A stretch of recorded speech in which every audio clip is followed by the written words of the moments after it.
Welcome, everybody, to episode 7 of the Hot Rod Podcast. I am Shawn Brereton with Auto Enthusiast Network. All right, struggling. You're enthused, all right. Yeah, woo. This guy over here is Shawn Young, Kingfish Metalworks. Javier Augustine, Bomber Steel Customs. Mike Abbott, Steel Rose Metal Co., and our special guest. Jamie Otts, Memphis 10, discount muffler. And a little bit of something I don't know how to do. So, Jamie, let's talk about the muffler thing. I think you've done exhaust for me in the past, which you've probably done, Probably, I think because Mike had told me about you one time and he described it, and it's got, he absolutely did exhaust, and it was great, man. You guys are hustling over there for sure. Yeah, man, we got a location at Southern and Highland right by the University of Memphis, and, man, when I first jumped into that, I was like, did I make the right decision? Like, the guy that worked, it was me and one other guy, a guy I grew up with, and, man, I'd make $200-300 a week is all I'd bring home. Like, we struggled, and I just kept on, and over time it's grew where it does really good now. So if you're at Southern and Highland, then you've done 2 exhausts for me. Probably. I'm paying your rent. Wait, man. was it, it wasn't the same exhaust twice, though. No, it wasn't. 2 different trucks. Yeah. Two different trucks. Yeah. So, my 53, actually, you did that probably maybe a year ago? Yeah. Well, I'll tell you, I'm pretty good at it, okay, but my guy up there, Chris, is like super badass at He knocked exhaust. it out. It was quick. Yeah, and he was quick. And he's picky. Like, if his bends have to be the same, if they can be, I mean, everything. Right, And it's good he's that way. Yeah, absolutely. I can't do it. You know, when my exhaust system, they look like hell. I've tried it. Mike does good. Mike makes headers. Mike has kind of got that going on, but it ain't for me. kind of his thing, isn't it? Yeah, You're just trying not to choke on exhaust fumes when you do. Man, it's we were talking about different stuff people do and messing up in life and different things, and the guy Chris probably is who you dealt with when you went. It's been a friend for a long time, and Chris got to doing drugs and doing bad, and he called me one day. He's in jail. Got into doing heroin. Yeah. And they found him dead in the parking lot. Whatever they used that Narcan. stuff. Narcan. Yeah, they hit him with that stuff and brought him back. And Wow. so he's in jail. I go get him and I say, hey, look, you got 1 or 2 choices. You ever seen Training Day when he said, you want to go to jail or you want to go home? All right. I said, if you come with me, you're going to do how I say, when I say, and we're going to get you on the right path. So I did that, and he lived with me for about 6 months. He had no vehicle. He lost everything in his life. Wow. Right now, he's got a 17 Escalade. He lives in his own house and doing good. So That's awesome, man. It's Yeah. It's good to have people can come back and do things like that. So you saying Absolutely. that you've been up there, it's cool that he does it. It's possible that he did it. You know, it really is. But if you went within the last year, he did it. Wow, no kidding. Yeah, it was when I catch so much grief from Abbott about this fuel injection system that I could never get right. And, man, I hobbled that truck up there. It ran like hell. And, you know, I know they were laughing at me, you know, but they got the exhaust on it and I got it home. So. Yeah. How's that fuel injection on it now? It's in a box. Yeah, exactly. What kind was it? Oh, I can't go down that road. He can't go down that road. He gives me grief. Yeah. Yeah. Do you? No. It's all right. We're gonna get it together. I'm anti-fuel injection, You are? as you Yeah. can imagine. Yeah. He's old school. Yeah, I'm very old world. Man, I got fuel injection on my 55, and it's the best. It's so good. If you've ever, technology's tough. I mean, if you ever get it and you have it right, it's just, I tell people. Yeah, it's amazing when it's right. Yeah, I run Holly on everything I got as far as my race car wise. Right. And, man, it's just, it has a correction in it. Like if something Terminator happens. series? I have Dominator. Dominator. On it. So if you have it has a correction in it. So if you haven't, it goes way lean, it'll add fuel. Wow. And whatever like that. And a carburetor don't do that. You've done burnt some motors up. Yeah. You ain't got the right with That's that. true. But, Yeah. Do you have a tuner, or do you tune yourself? man, I'm a lot better at like making them go down the racetrack, stuff like that. Suspension. Actually, Josh Elam at Dyno Speed. Okay. Yeah. Has helped me a ton. Josh is really, really smart. There's a lot of math to it. You know, there's just a lot of numbers and yeah. Well, the worst thing for anybody that's never had I've ran nitrous my whole life, and once I got a turbo car, my 55, the killer cab was turbo, and once you ever have one, it's just crazy. Like people don't realize how fast a turbo car is if you have it on that caliber. And mine wasn't the fastest, but you're thinking of something that went from 0 to 200 in 3.9 seconds. Right. That's a big like deal. some people think a Porsche's fast. It goes 0 to 60 in 3.9 seconds. Right. So, but it was a cool deal. Yeah. So let's go back a little bit about your killer cab, and obviously you were on Street Outlaws Memphis version and all that kind of stuff. So how'd you start with that? Was that the first type of build of that caliber that you've done before, or was there did you kind of build up to that with just regular street cars and stuff like that?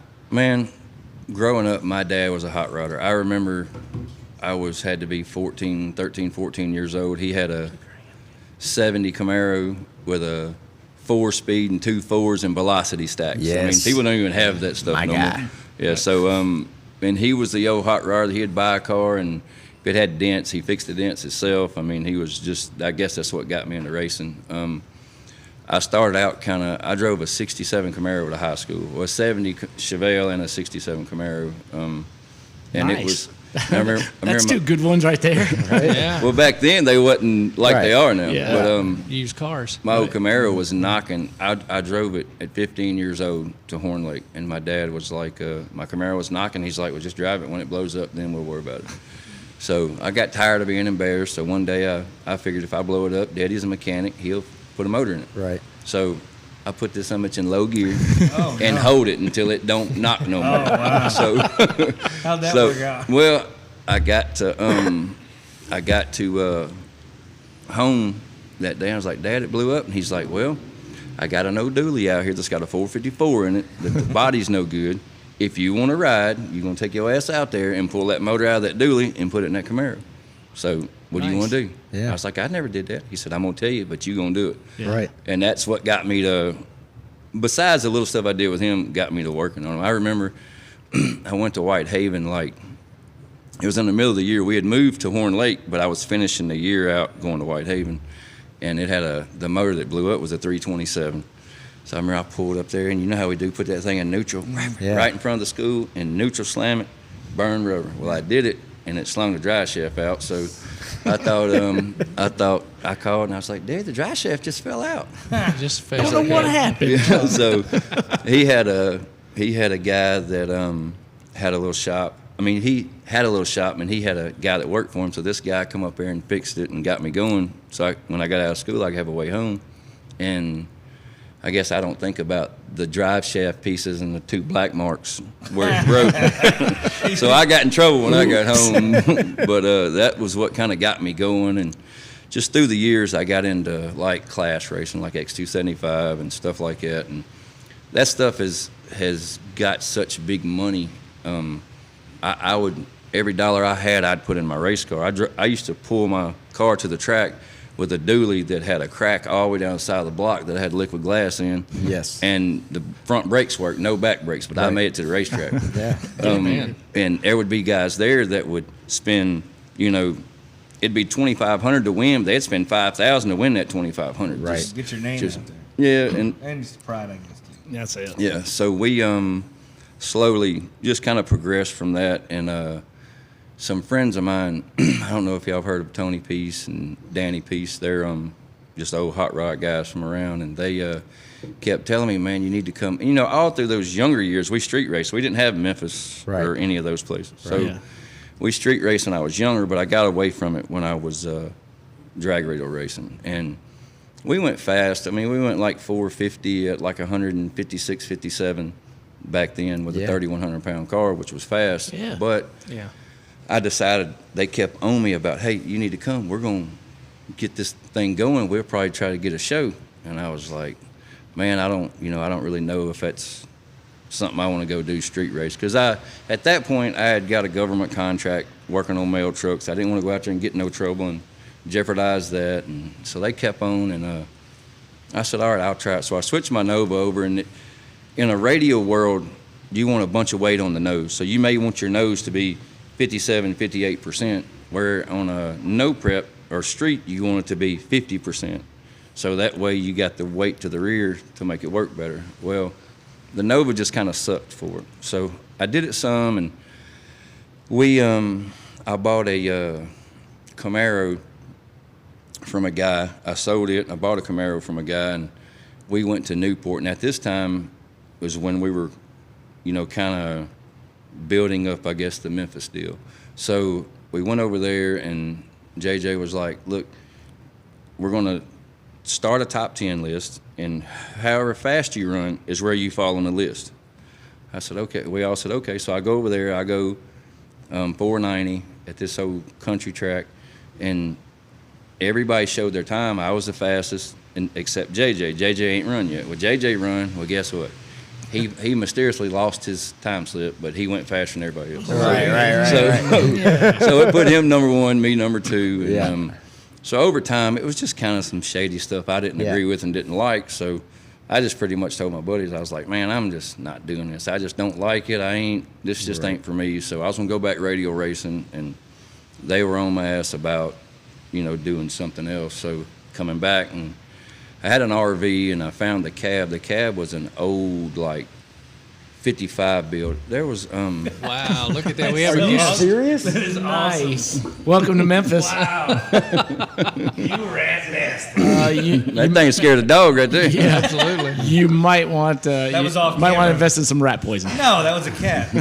I started to shoot him. I'm not kidding. You got your pistol on I you? started to just lay him out. Why didn't you fire one off? Hold on. Hey, I'm down on this end. Yeah, Let me know. I didn't. No, hell no. Don't let that stuff. Yeah, I didn't want to freak Jamie out. We didn't get him, but it's raining. Yeah. That's probably why he's inside. Jeez. Jamie, we're better than this. I'm so sorry. Oh, you ain't about to say I got the same. I'm not. We paid that rat $5. He was right on time too. I was Right like, in the what middle is of your story. that? Yeah.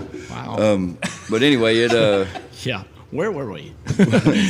we started. I went and had an RV I traded for the cab, and I brought it back, and it was just an old school deal. There used to be a car. What was that big car show? That World of Wheels. World That of used to be a Wheels. real Yeah. big deal. Yeah. The cab was in that, and a little while before I got it, where it won the whole thing. Like it was Wow. such a nice old build in the beginning. We're talking about the 55. Yeah. Okay. Yeah, Yeah. the killer cab. Yeah. Because the guy, and then after I bought it, and I got it and brought it back, and we raced it the first season just like it was. But we went and street raced it some, and I had people say, hey, what are you going to call it? You need to call that the cash cab or this or that. And I Right. was like, man, Unfortunately, there was already a cash Yeah, cab. right? There was Well- already a show. I'm picky about what I call my car. Yeah. I had to take my time to pick a name I like. So my son, I come home one day, he's like, Dad, I want to call it the killer cab and put a monster on it. And he was like 10, and I was like, Yeah. okay, we'll roll with that. So Yeah. that's where it got its name and where we did that. And then as we did it, the show was progressing where we were racing faster and faster people. And That part blows me away because from an outsider looking and watching what you guys do, the fact that you have to take power out of your car, I can't fathom that. I mean I need less motor. Right. For an old school guy like me, that was never a problem having too Right. much power. Right. well, this thing there's a Gene Fulton. I don't know if you ever heard of Fulton race engines. Yeah. It had a 632 Fulton deal in it. So we went to, after I got on the show, we went to Vegas to race, and it was the worst road you could ever imagine. So when you would pour water down to do a burnout, the road was so coarse that the water would Go away. it would be wow. down in it. You would Yeah. kind of be on top of Underneath rocks. it, yeah. So it would fool you. You couldn't hardly do a burnout because it was so abrasive. But Right. if you hit trans brake and left, it'd smoke the tires. So we could not hardly hook on it. So I told my buddy, I was like, look, let's unplug the second stage of nitrous, unplug the solenoids, and we'll grab that button for timing. So what that would do is snatch 10 degrees of timing out of the motor. Right. Therefore, would calm it down. Let Wow. go road. So, Right.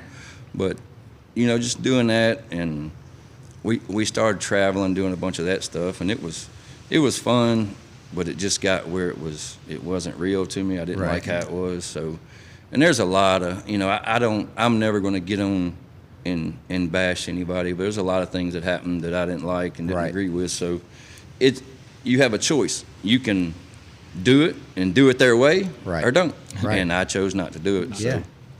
Were you on it from the first year? Of the Memphis one. Yeah. So, Jamie, have you and Shawn talked about 55s yet? We gave him such grief about not driving his up here today. I know. They're like, you need to drive the 55. I'm like, man, it's like a monsoon outside. I'm not driving. He said, I drove my car. I hear you. What was that You said? also don't have a blower that's going to suck in water. Excuses. That's the I one. hear It's the excuses. blower. And an engine that's all clean that you have to clean again. Yeah, y'all won't be around for all that. I think, hold on, I'm going to quote you. If Jamie's not driving his, I'm not driving mine. That's right. That's right. Man, But you sold it though, right? Yeah, I sold it. Yeah. Oh, mercy. Man, it just got so political with that world of racing, and I had we went to Huntsville, and I don't know if y'all have ever seen any of that, but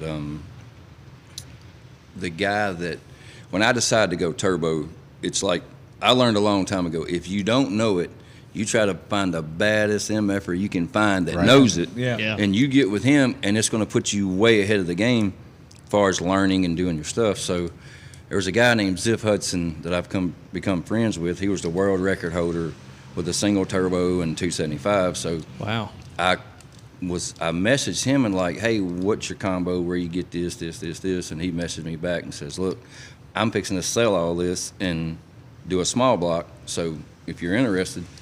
So he sends me his number. I start talking to him, and man, he's a great guy. He's kind of quiet. Like, if you don't know him, he almost seems like he's an ass. Right. But he's not. He's just kind of a quiet guy. Yeah.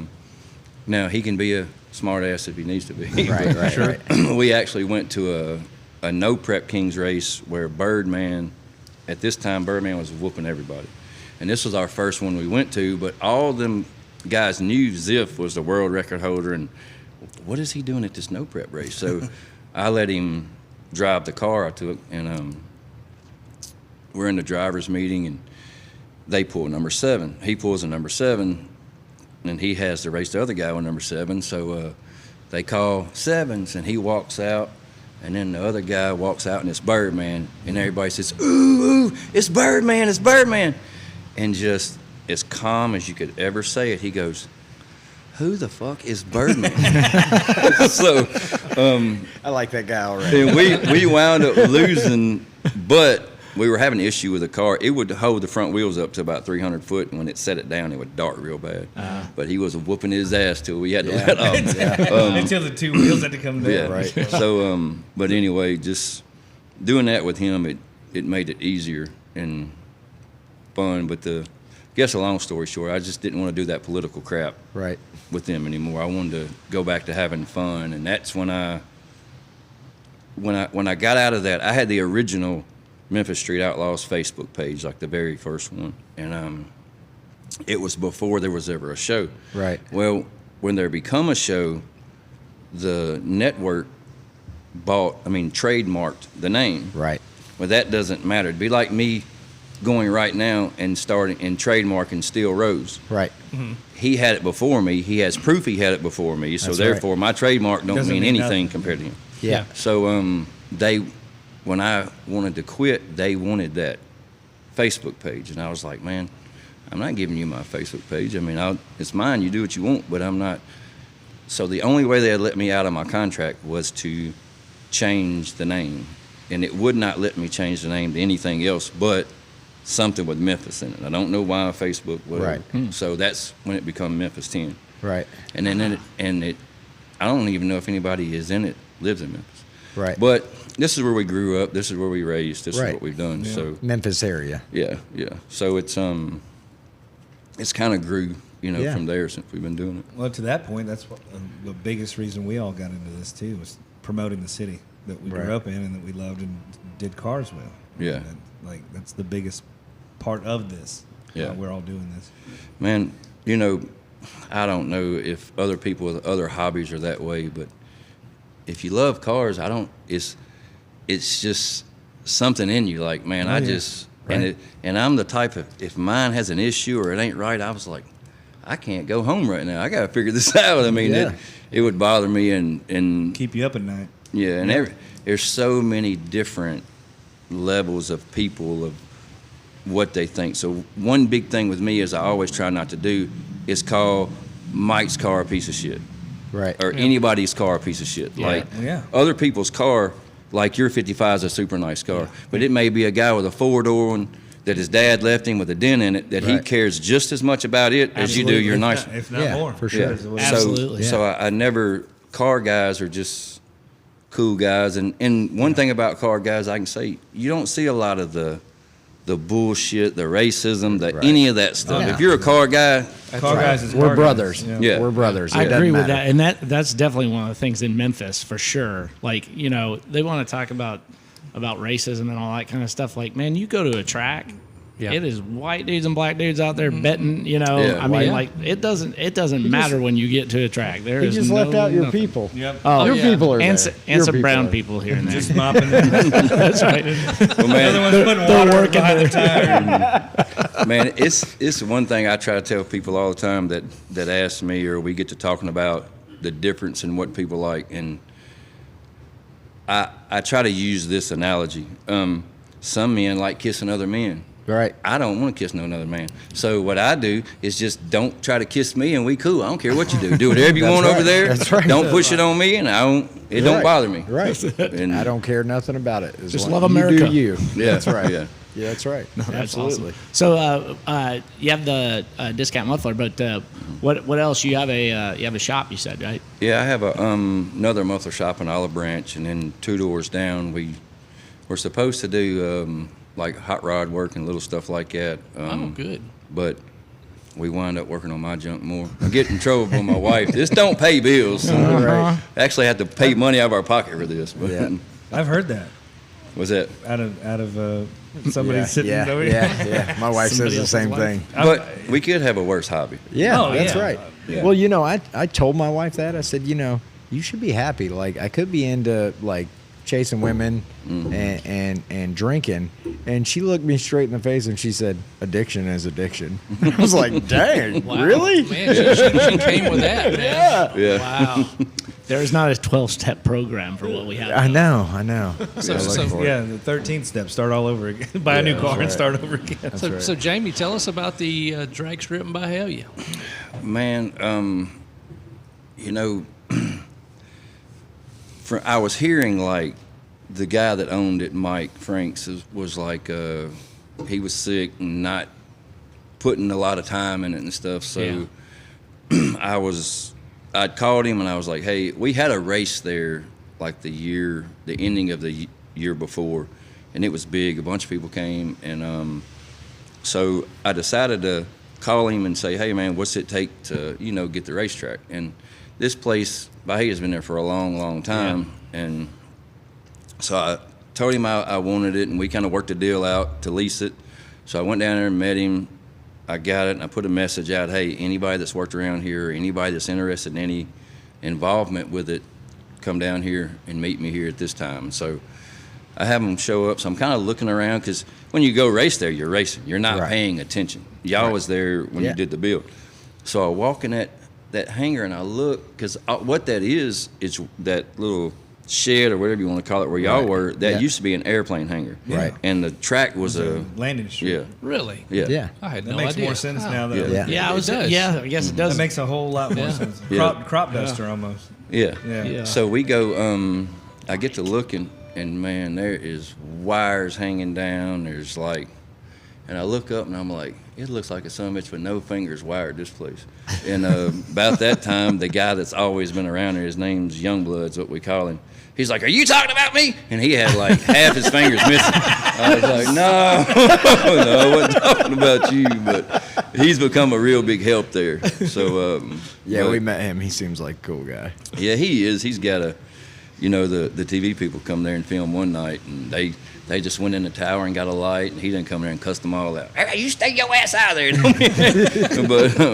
But he's a good help, and he's just looking for, I guess, the best interest of that place. Like, I just have to watch him, because he don't know how to talk to people sometimes. He's like old school. And we had a guy on the starting line one night. We don't allow beer bottles up there, and I told him, I said, look, if you're running that starting line, don't come get me every time you have an issue, because people's going to think that they can go over you and have to come to me. So, so he says, okay.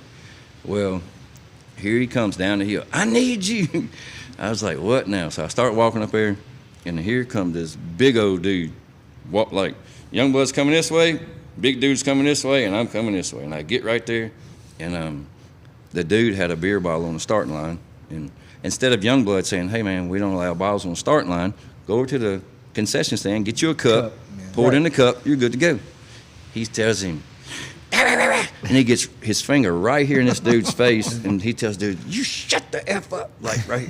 Oh, no. And I was like, young blood, you can't talk to people like that, especially him. He's going to beat both of us up. Right. So anyway, he's just that kind of wild guy, but he was a big help. That's funny.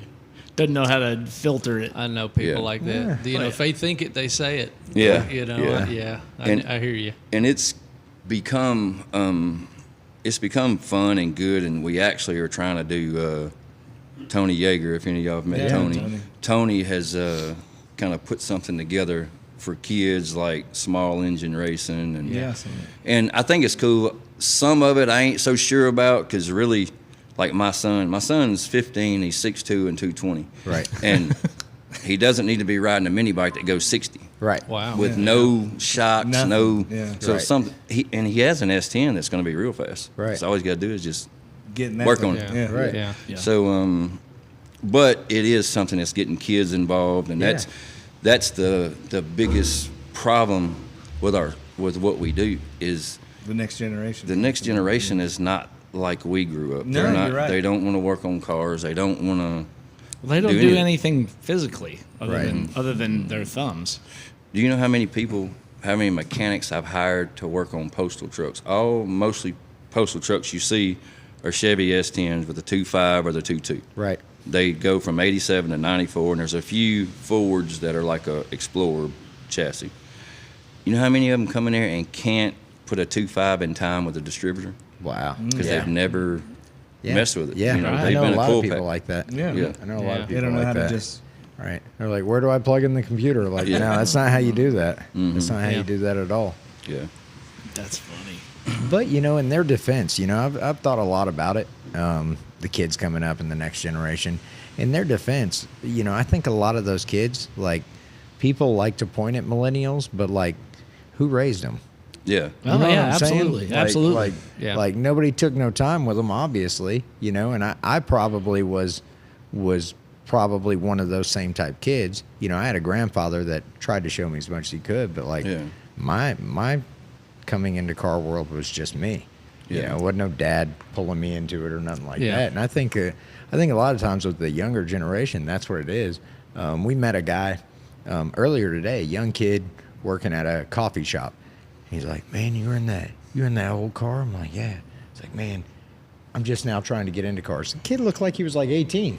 Like, what do you mean just now trying to get into cars? You should have been driving like 2 years ago. But Yeah. They don't get their license till 18. Yeah, 17, 18. Yeah, it's you can get crazy. it. You can get it at 15. You get the learner's permit. You got to have learner's permit for 6 months now. Yeah, that's And crazy. I've got a 19-year-old, and he was almost 17 before we got a fully licensed deal. Yeah. Because you have to have that 6 months. He had no desire. Right. Like, Yeah. I was 11 trying to sneak keys away from. Right. I was 8 crushing cans in my Right, uncle's gas truck. Yeah. My birthday present was for me to go to get my license. Right. I mean, did that was that. what I did on my birthday. I did it too. Yeah. Same thing. Yeah. It was like Yeah, but having father. I think right. They got dads. it was actually my mother. It was actually my mother who took me. They got moms. I did not mean that. I love my mom. If you're All right, so that's a good question. What did you guys take your driver's license test in? Would you take it in, Jamie? I think a 70 Chevelle. That's not a hard That's way to what go. I'm talking about. Yeah. Hi, Mike. Yeah, so mine's complicated. You guys should go ahead. was it the motorcycle? You could No. only take it with one vehicle. Yeah, I stole it. Yeah, You know? see the thing about it is I was raised a lot differently than you. So before I was even of the age of getting a driver's license, I wound up getting pegged for driving and doing illegal stuff. So my driver's license actually got suspended before I ever got them. You were I was, yeah. So, suspended. Mike was born with warrants. Right. That's how I was raised in my family. Well, it took me my outlaw. It took me about 2 years to actually get them. I want to say that I was still driving the whole time. I was driving, from the time I was 15. Yeah, But I didn't. Everybody else in Memphis doesn't have those Right. license. So they got suspended. I finally got all that stuff cleared up, and I got them when I was like 18. I want to say it was like a Buick, a big body Buick, Electra maybe, or but Celebrity? 2 months later, Skylark. I got my driver's license suspended again, and they stayed suspended for about 11 years. Whoa. Man. I've never been revoked or suspended. I know. Me neither. We don't need them in Mexico. Javi, would you yeah. That's funny. If you can drive, you can drive. That's it. All I need is keys. Yeah. Javi, what did you learn in? Actually, if you watch last week's episode, the picture on the front, that was the Impala. I flipped burgers for 2 years. The Impala was your 1964. That's what you got your license in? I flipped burgers. I started flipping burgers at Backyard Burgers when I was 15, going on 16. And the summer, 16 years old, we went to Jonesboro and picked it up. It came on a rollback, and it needed a fuel pump and a new carb rebuild. Man, we need to find that car. 327 4-barrel carburetor. I mean, you got your damn driver's license in it, and it was your first car, and you cut it loose. And I didn't cut it loose. Okay, all right. Did you lose your virginity in that car? I still have it. That's what I'm talking about. I have a 19-year-old. He saved it for it's like marriage. the Virgin Mary. But Do any of y'all have a car that you wish you never got rid of? And why you got to just That keep car cutting me brand. there, Jamie? So since we're on the subject, how's the pain feel? What car do you wish you never got rid of? Man, I have so many that. Yeah, I've had a bunch of cars. There's one that you're just like. Man, I had a 70 Nova that I sold when my son now was 2 years old, and when it left the driveway, he was kicking and screaming and wished he had it. I mean, kicking and screaming and crying because he's seen that car leaving. So that's one I wish that I had back. Yeah. The Chevelle I had was one. I hate, like, my dad was such a car guy, but he was one that would swap and trade a bunch. Right. So I hate that I never had a car that he loved that became mine. Right. Yeah. My son now, I bought him. I don't know if any of y'all have heard of Steve Wilson that races around here called Granny's Garage. Oh yeah. Steve had a red 72 Nova, and he put it for sale, and I wound up buying it from him. And after like 10 sets of fingernails needing to grow back out, we got all the stickers off of it. Yeah. And it is actually a super solid car. So I've got it now for my son. That's his. And I tell him, For street car or race car? it was a race car, but it's too nice of a car and solid to stay one. So I pulled the motor and everything out and put it in a S10, and that's what he's going to race now. And then the Nova, it's kind of cool. He told me the other day he's got I had a big block I got from a buddy, a 468, and he wants that in it. He wants rally wheels, and he wants the stock steering wheel back on it. That's awesome. He even wants a bench seat back in it. So I mean, he wants it like a regular car. That'd be fun. Yeah, man. Awesome. How about you, Shawn? Man, no. Nothing. The Toyota? No, the Is that what- 77 Toyota Corolla SR5 Sport Coupe. Just let that one drift into the past, brother. Yeah. It's gone, man. You know.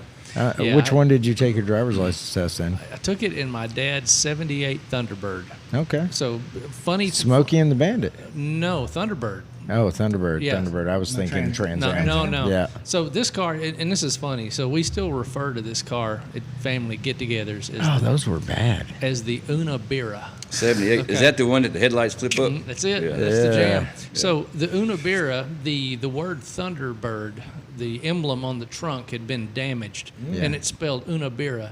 So that's where the car. That's what the car's name was. The Una Birra. I was like, what's Una Birra? Sounds Portuguese.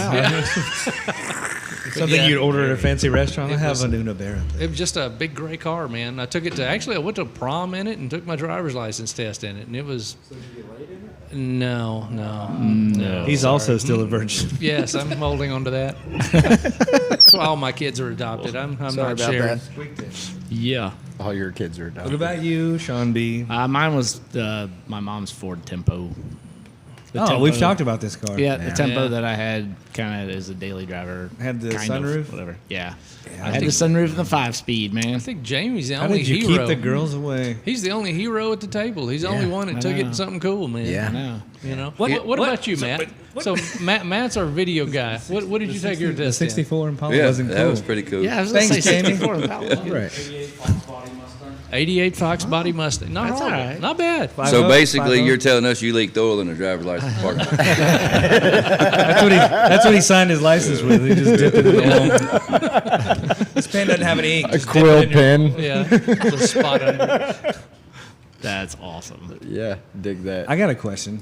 You've obviously pulled a lot of motors for racing. What's the craziest thing you've pulled a motor out of to put into something because it was a cool motor? Like a parade float? Is that where you're going? Man. Something like that? We're talking. Well- let the conversation unravel. Okay.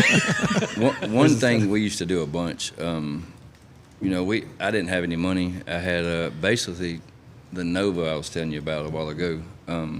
I'd put a 496 in it, bunch of nitrous, race motor, big compression, and everywhere we went, we'd race Mustangs, and that's the one car that I probably remember that we pulled the motor out of to do something different with, and I put it in a lighter car just to go faster. But I LS swapped that car in probably 2007. Wow. Probably back then, and it had a 408 LS, blah blah blah. But I guess some of the ones that come to mind the most on pulling engines out of is I learned a long time ago, and I didn't have the option when I was younger because I didn't have the money. But we would if I found a car for sale that had a super badass motor in it that was cheap enough, I'd always try to buy the car, get the motor, and sell the car and come out ahead. You know? Right, or at least break even. Yeah. Did y'all see the little truck I had that burnt? The trailer that burned up and had my little truck in it. You had a trailer burn up? Yeah. Javier does that. Yep. I know your pain. Man, they had a race I wanted to go to that was in Gulfport, and I had 2 months before the race.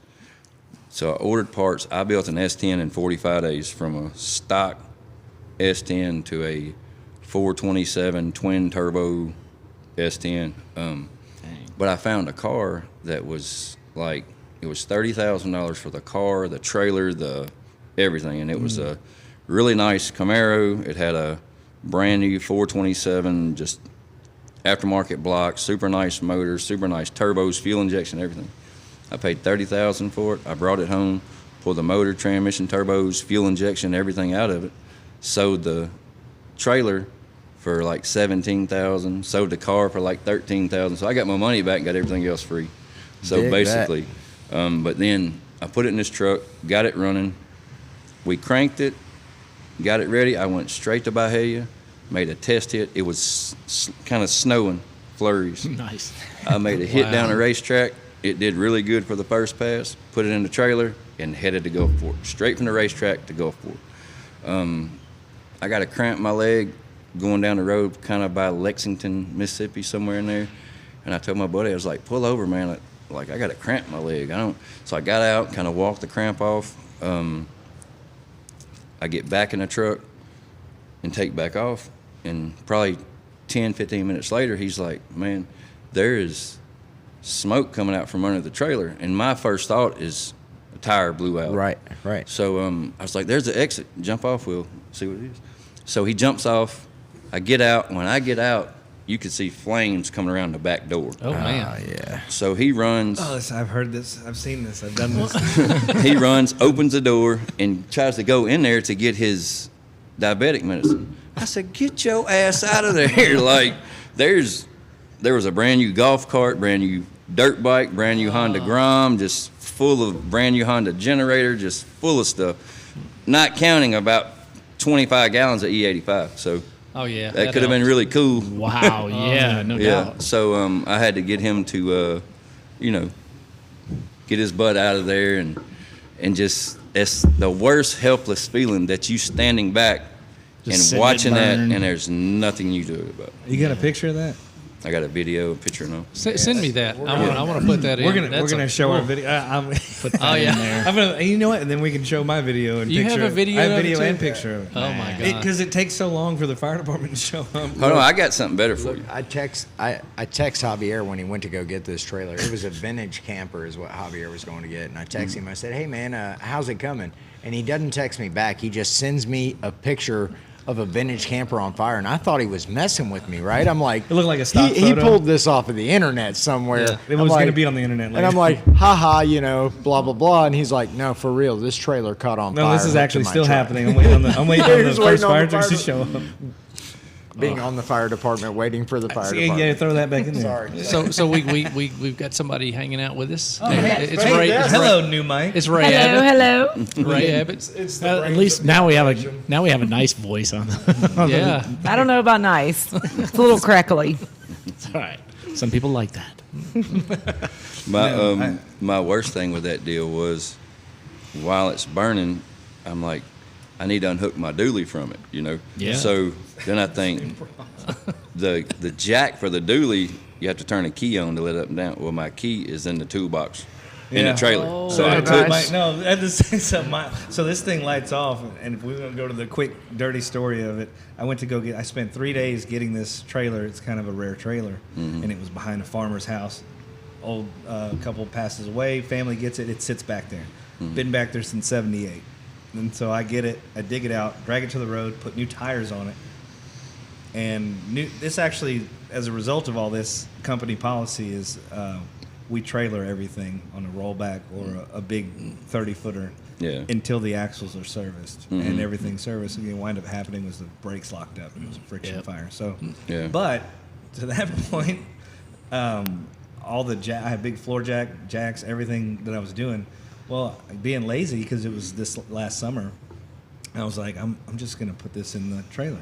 Yeah. And I put my floor jack and my jacks and everything in the trailer. I was like, I'm just going down the road. Yeah. And as I'm pulling out this beautiful, it's Ripley, Tennessee. If you've ever been up there, it's beautiful country. I'm like, strawberry plains and tomatoes, and I'm like, this is beautiful. And I look back in the rear view, and I was like, that's not happening. And I'm just driving for like another half a block. And it started puffing out black smoke. Yeah. I opened the door, and it was all the air it needed, and windows blew out. Oh, gosh. And I couldn't. So the big point is the jack for the trailer is seized up, which is why I was using my floor jack that's burning inside of it. Yeah. I have a 2021, just bought it 2 weeks ago, Silverado attached to this thing. And thank God I had a Harbor Freight pin hitch that was in there. So I go to pull it and I rip the D-ring off the pin hitch. It's still stuck. And this old farmer shows up. And he goes, "What are you gonna do?" And I was like, "Pop quiz, hot shot." I was like, "I'm gonna pull the receiver and just drive on." And that's what I did. The video or the pictures you can see is that my hitch is still attached to the ball, dangling there. Gosh. And I got it just loose just in time as the flames were coming out the top. Yeah, I was going to try that. I pulled the cotter pin, but it was just too much weight. I couldn't pull the pin out of it. But the worst thing is, I'm sitting here and this thing is just burning. And the worst thing exploded on it was the AC unit. It's like when it got to the AC, Freon. man, it just boom, and it just blew everything over in the grass, caught the grass on fire. But Wow. I'm sitting here, and I hear it's only burned up to about almost the middle, and I see the fire department like this is the interstate. I'm on the off ramp here. They come this way and get off the interstate on the same exit I'm on. So all they had to do was make a left and come down the exit backwards. All right. These summers went All the straight way on across, next exit. 4 miles down to the other one. Oh my And God. I was like, So you're like, hey, I'm over here. There was a different Yeah. way to do that. it's no way they missed it either. It was No, they saw night, it. it was Yeah. flames, but I was like, golly. Man. Yeah, I got pictures and video. If only you had your fire truck. Yeah. Yeah, Saved Mike's them. fire truck. Oh, are we going to tell the fire trucks? Please tell the fire truck Okay, story. all right. So Jamie, have are you we heard this? are we Mike, doing you this? probably Are we never doing heard this the tonight, fire truck story. Mike? Are we doing this This tonight? is a perfect time guess because so. Rhea's here. Okay, so tonight's the night, Jamie. You're in for a treat, brother. Yeah. Yeah, I wish let you me- guys Let could me hear not this. move that. Okay, You're- so this is you're going gonna to have take to get in close. This is Okay. going to take about 15, 20 minutes, but I'm telling you, it's worth It's it. not going to take 15, 20 minutes. I'll give you the short version. I have a harsh tendency to pick up hitchhikers. I've always been that way. I'll call Ray and I'll say, hey, I picked up somebody hitchhiking. Can you cook breakfast or whatever? And she'll cook for them and I'll bring them home. So I brought a one-legged hitchhiker home. Right? And I'm like calling Ray, hey, I got this guy. He's walking to New Orleans, one-legged. Oh my God. Jesus. Sorry, everybody. Sorry about It's that. not normally like this. Yeah. I promise. Sorry, Well, it's I mean, me. Yeah, but so I bring a one-legged hitchhiker home. She cooks us breakfast. I take him down to Grenada. He's heading to New Orleans. I'm like, I can take you as far as Grenada, right? Right after that, the next week, I'm turning. We live in the middle of nowhere, 800 square foot house, and this girl comes crawling out of a ditch, elbows bloody, knees bloody, in the middle of nowhere. Help! Help! Help!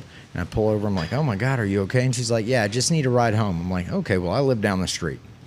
Roll down the street. I'm like, Ray, this is what happened. This girl needs a ride home. She said she lives over here on Getwell Road. We're at Love, Mississippi. That's where we're at. So I go to leave, and I stop and get gas, and I have a pistol and cash in the center console.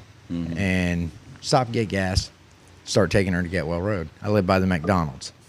So we start getting into South Haven. I'm like, okay, we're in South Haven, McDonald's right here. I'm like, the McDonald's is up there. You got to tell me where to go. She's like, no, the next McDonald's. I'm like, man, that's at Getwell and Park. Right? So I'm getting about to Shelby Drive, and it dawns on me. Well, your tire blew out. No, not yet. Okay. Not yet.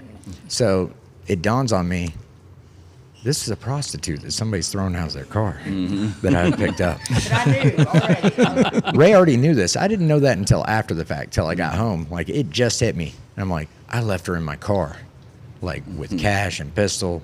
And I look over at her and I said, look, I'm not going to judge you. I don't care what you do with your life. I said, but right now we're friends.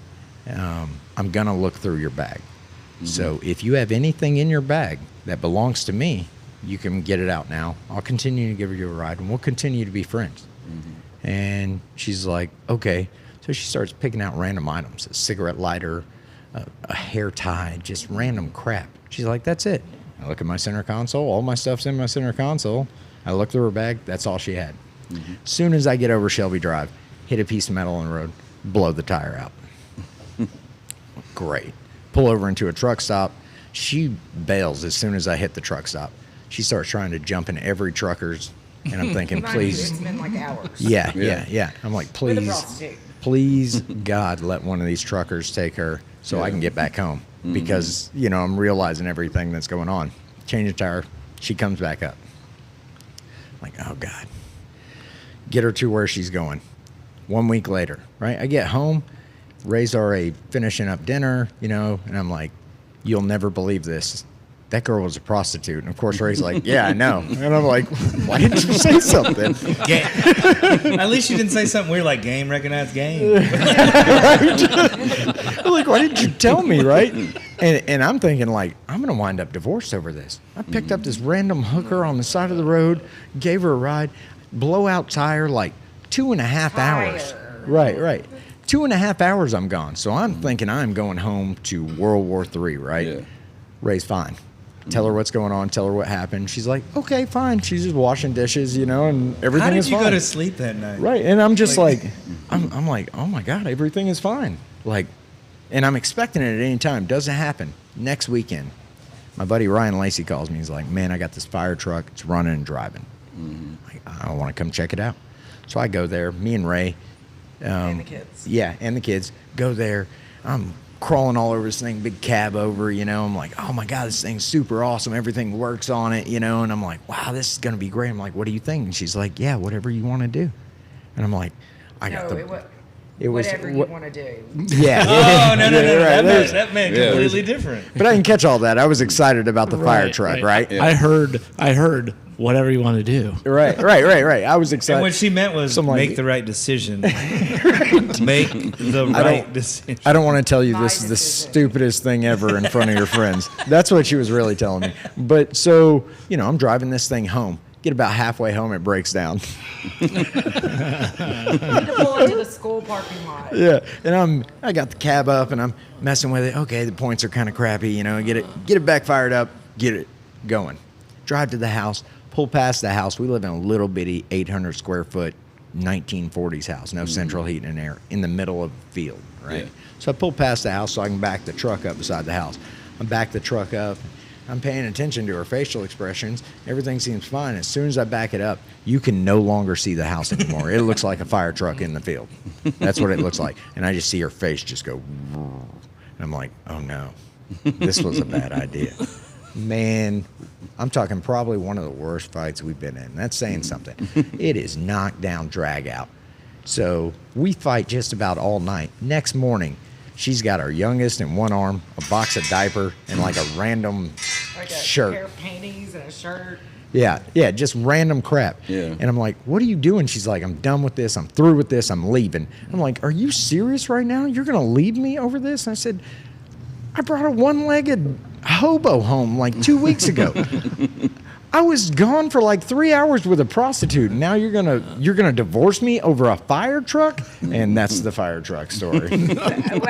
The brother-in-law. Oh, the brother-in-law's. Oh yeah. So it got so bad we wound up with media, with like mediators. Yeah. So the brother-in-law comes over, her sister, and her sister are having serious, conversation, relationship advice. The brother-in-law is teamed with me to, I guess, talk me through it. Yeah. So we're in there, and he's like, his name's Johnny. He's hilarious, but he's like, I don't really know what I'm supposed to do. He's like, look, Mike, I got it. What you do is you act like, okay, I made a big mistake. You apologize for it, and you smooth everything over.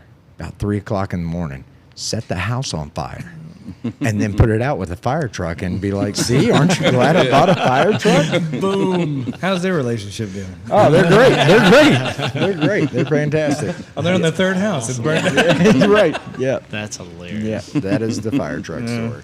Great story. The reason I got into asking about motors that you pulled back on Mike and them was have you ever pulled anything out of a big RV just for the motor?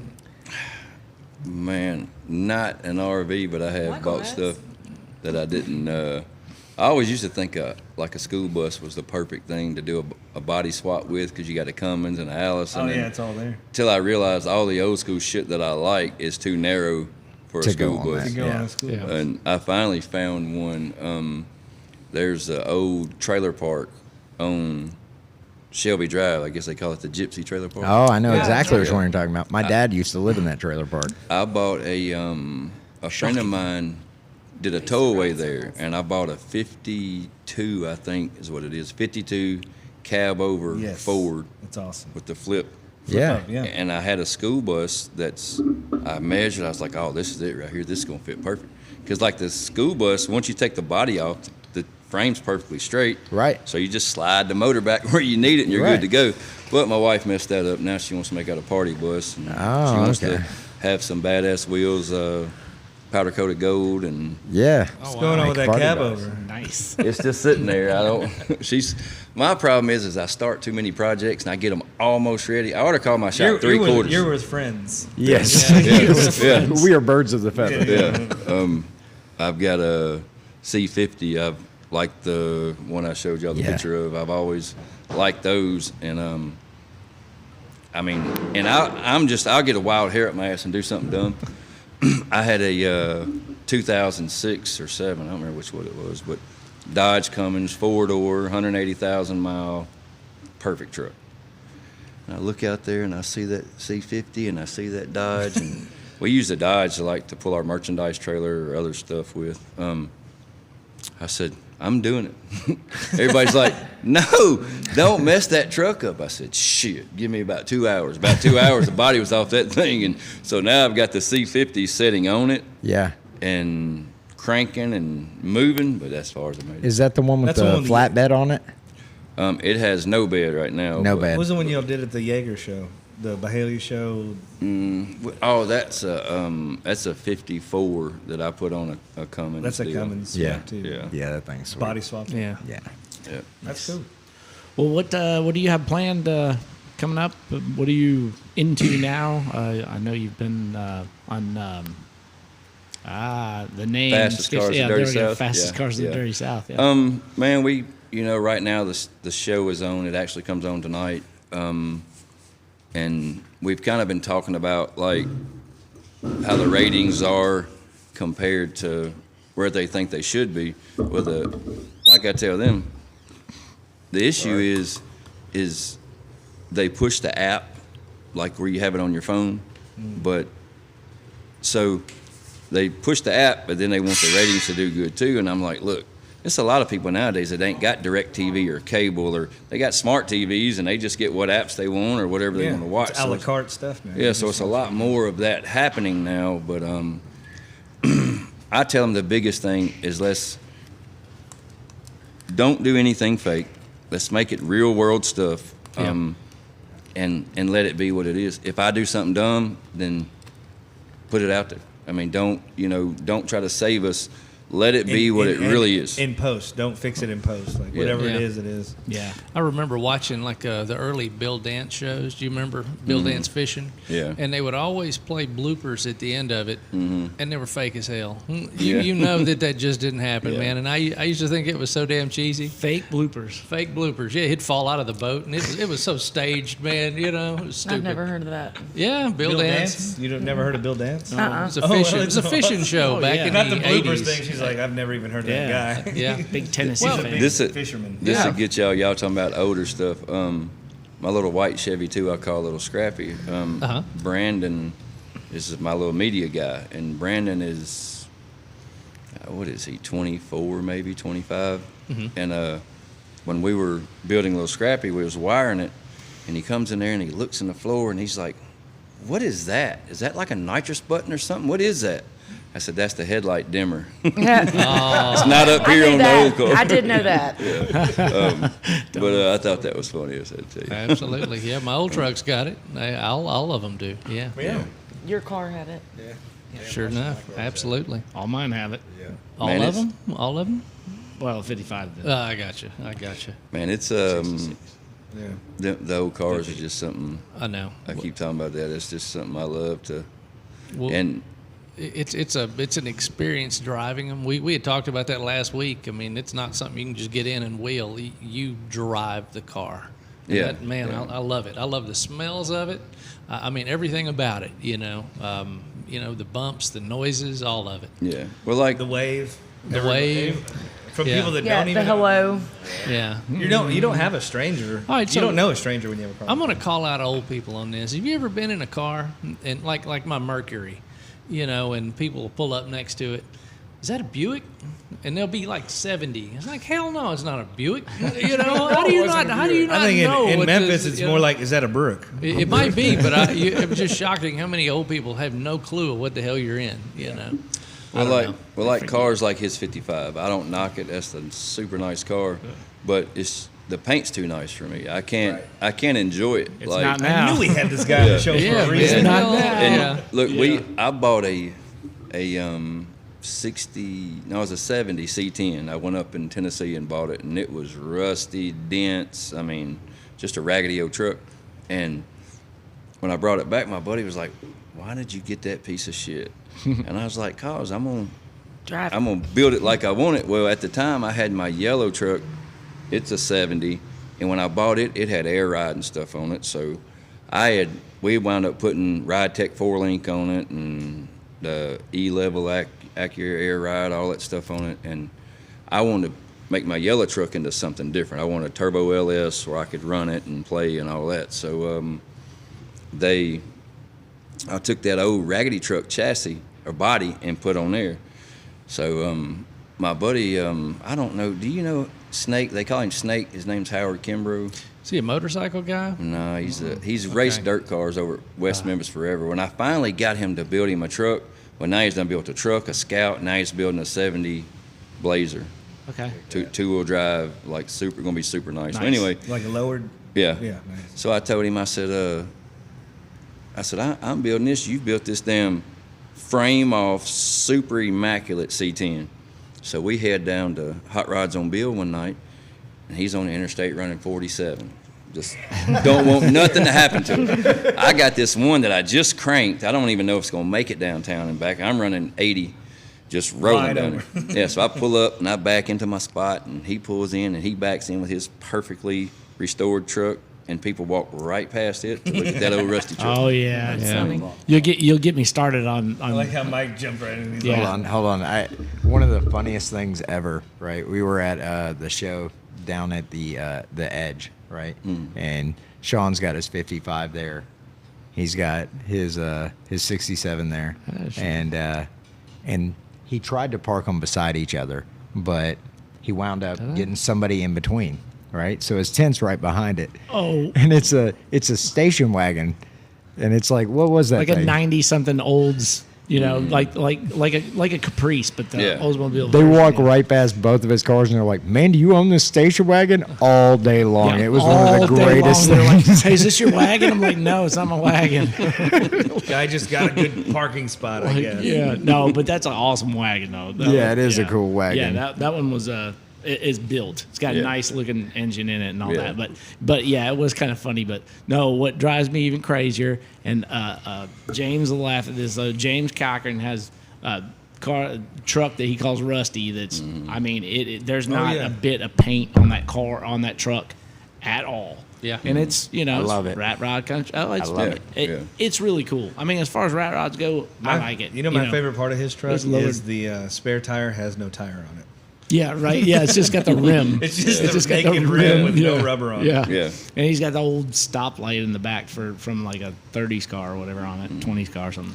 And but no, like, well, we'll go to shows together all the time, and we'll park next to each other, and there I am with all shiny paint and stuff, and everybody's looking at that. My favorite part of his car is the fact that he just does not give a shit if you care about it or not. I know. That I love it, man. No, he drives the crap out of it, which is cool. Absolutely. That's my thing, is like, drive it. I have people. I mean, I have the 55, but I also got the 66. So it's like, I got one to drive, and then I've got one that I can. You drive the Ford. Show. Yeah, you show the Chevy. I hear you. Hey, now in my defense, the Chevy, the first 2 years I got it put back together, 6,000 miles each year. Yeah. First 2 years. I mean, that's moving for a blower motor. I agree. Yeah. Absolutely. I can't imagine, making a daily out of a blown car, but I guess people do it, Yeah. So Michael make a daily out of anything. Eddie Wilbanks. What? You would What?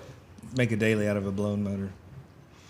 Well, I like turbo stuff now, but Well, So Eddie Wilbanks, have you guys ever heard the story that him and I forget who it was. It might have been Larry Nolan. They were working construction back in the day, back in the early days of the Rodders. And Larry had, I forget, it was a pickup truck with a old school, fuel injection, like the, what is it, the, who made those? The mechanical, like Hillborn. Like an old Hillborn injection on it. And he drove that damn thing every day to a construction site. You imagine seeing it just sitting in the parking lot. I think they were working on St. Jude when they did. It might have been the case, yeah. God, those things are so ornery when they're cold. Yeah. Like That's tough, man. That's a tough one to I can daily. remember very cold nights. Yeah. Yeah. But Riding in Michael's. I was gonna say, at the same time, Eddie is like a mechanical genius. He's like an engineer genius guy. So yeah, he doesn't stay broke down long. Right. For sure. When I got with my wife, at first her parents didn't like me at all, and Can relate. and a lot of that was because of my brother. My brother's a weirdo, so he would like try to tell him stuff to make him not like me. But anyway, now they like call me when they don't even call their own kids if they need help. So like me and her dad is like extremely tight. But when I met her, he played golf and he hunt and did all that kind of stuff. They lived in Hernando on the golf course. Now, since he's met me, he has a shop out in the country. He's got a 55 Chevy he's building frame off. He's got a 67 Chevelle that he's built frame off. The 55 was my wife's brother passed away a few years ago, but it was the car he drove to high school. Oh, cool. That he graduated in, and then he later found it and went and bought it back, and that's what he's restored. Oh, that's cool. That's but, awesome. That's cool. But I told him, I like stories like that. I do Yeah. too. well, Yeah. I told him, I said, well, it seems like I didn't cost you a lot of money. You had to build a shop, 2 cars. Oh my gosh. He was there. He was just distracted. Oh, it was fun. Like the first time he was wanting to see if he wanted to race.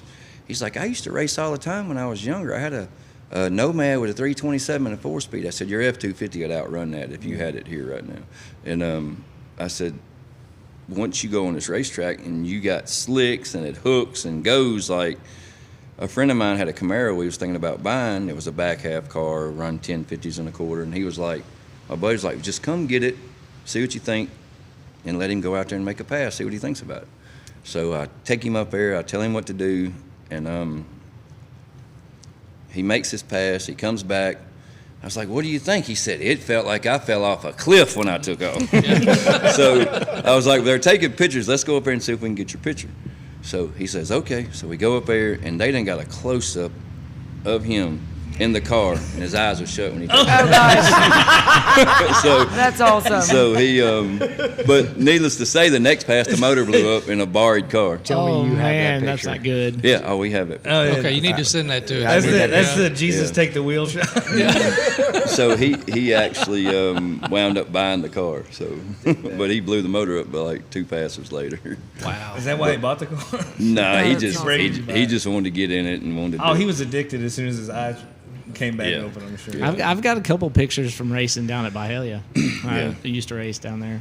Yeah, Every yeah. now and then. Man, There's it's one with a front tire off the ground, like that Oh much. yeah. Well, yeah. Man, people don't realize the difference in that in Holly Springs and Memphis. Like the people that think they've been fast, I've been 520s with my little white Chevy 2 down there, and that's crazy. Like, cooking it. Yeah. like that car is a bench seat, back seat, full exhaust out the back, and it's like, I don't know if y'all ever seen, I had a 70 C10.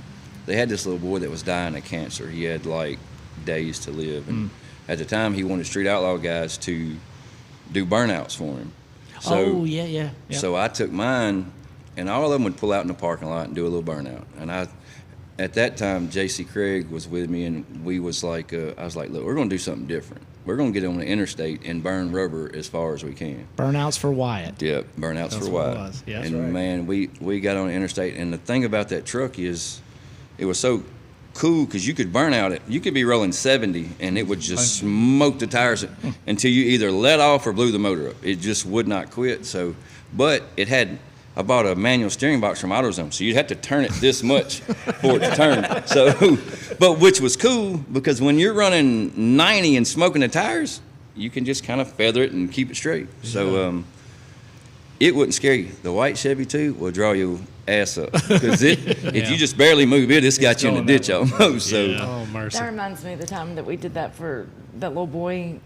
Speaking to the mic. What was Brett. his name? Oh, I'm sorry. What was his name? What was? Oh, the Trans Am's. Yeah, the Trans Am. Trans Yes. Am. Yeah. I don't remember his name, but I actually couldn't make it that day. And y'all That did was a fun time. We Yeah, did burnouts. We blocked the road off right here and did burnouts. Yeah. It was fun. Yeah. And he got to ride in the cars. Yeah. Oh, that's cool. That wasn't the same day we did the chop for the other kid, was it? we try to do that stuff some if you That's like. great. If you ever Yeah. get into, y'all have something like that. Yeah. Like Yeah. we have a Team up together.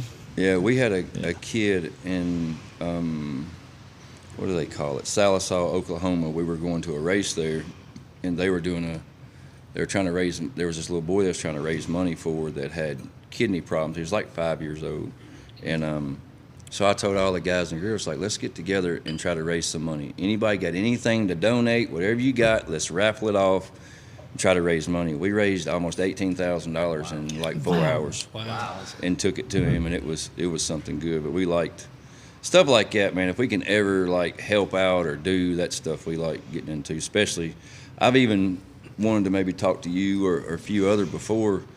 I think we need to start taking 1 or 2 Saturdays a month and try to kids that are interested in cars. Like maybe one time at my shop, show them how to do just normal car stuff, brakes, shocks, anything like that. Change oil, change a flat. Amazing part about that is Mike actually opens his shop up and does shop nights here on Saturday. Every other Saturday. Yeah. And it's open to the public. Yeah. And that's mainly y'all trying to do this, whatever. I think your idea is a little bit different. Yeah. Your idea is definitely a little bit different. But, same basic principle is we just want to come together. Bring kids and, kids, guys, we don't care how old they are, who they are, and try and teach them, or just give them an introductory to that type of stuff. But I like that idea, and it's funny that you mentioned that because another buddy of mine just called me about a car that he wants to do a chop on, but he wants to do it with a handful of young kids that are like actual car guys and actually like use it to teach them how to do such a thing. So I'm absolutely down with that. That would be awesome. Yeah, and it's first thing, it's hard to find somebody with like me. I can do a little bit of everything, but I'm just not perfect at anything. And your skill of, like I was telling earlier, my Chevy 2 had a piece in the back they don't even make anymore. And Paul said, I think Mike can make that. So he calls Mike. Mike comes down there, looks at it, comes back, and he makes the piece. And I was thinking, this is how much I ought to make these for the place that sells them, since they don't make them anymore. but it was just so good, it fit, and it's hard to find somebody with that skill. And there's a lot of kids out there that don't have people that can show them that stuff. Right. So you may have could do that, and it'd be a person that may would come in here and work for you, at some point that would have that. Or just something simple as a grown man ought to know how to change a tire. Right. Yeah. Like if you're on the side of the road, I mean, agree with that. Yeah. This day and age, they don't. Even girls need to know. I don't even know how to change a tire. I don't even know if they really do a legit shop. My school. My wife doesn't need know either, but she doesn't need to. Well, he comes and he hasn't failed. He comes to my help every day. I've changed him in the rain before, and it's just. How's the gas light in her vehicle all the time? Do what now? The fuel gauge, is it always full or is it always empty? If I drive it and she needs gas, I put gas in it. But she's she handles that stuff. She's a big girl. I've always found it really funny. Like one of the biggest gripes is like when guys get in their wives or girlfriend's car. Yeah. It's always on E. That's what mine's on right now. So you drove from Mississippi that way. I did. I was like, Michael can put it in. I did, Tom. I did. I knew it was on E too. I was like, I'm going to pick up Michael. He can fill it up. So that's exactly what I'm talking about. Right. I've got a buddy that his wife blew the motor up in their car, and she was talking to him on the phone, and it was like, I don't know what happened. I was driving it, and the genie lamp was on, and then it just blew up. The oil. The genie lamp. So, the damn genie. It's been on for 3 weeks. I know. Yeah. Well, guys, it's we've been in about an hour and a half in this one. So, I tell you what, Jamie, anything you want us to pimp out, or anything you want to talk about before we get out of here? Just I'd like to maybe get with you guys, do some stuff like for the kids or grown-ups or anybody else that's interested in that. Tell people to tune in, watch our show that we got going on right now. It's on Wednesday nights at 9, which is kind of late, but I have to think in California that's 7. And they can get it on the app. Like it on Facebook, Instagram. Yeah, like it on Facebook. They can get it on the app. Who plays the show? What channel is it on? Is it on Motor Trend? It's on Motor Trend. Yeah. Okay. Man, that's super cool. Well, Javier, you want to take us out of here, buddy? I wasn't really prepared for that. We're an hour and a half in, but I know it went by didn't feel quick. like it did it. It went by really fast. I will do it. Let's play it. Play me off, Johnny. This has been Hot Rod Blues with your host, Shawn Brereton, your co-host, Shawn Young. Your other co-host, and Mrs. co-host. Yes, Mike Abbott and Ray. We'd like to thank Jamie Otts for coming by today. Thank you guys. Thanks a lot. We'll see you guys next week. See you guys. Thank you. Bye-bye. Later. Thank you.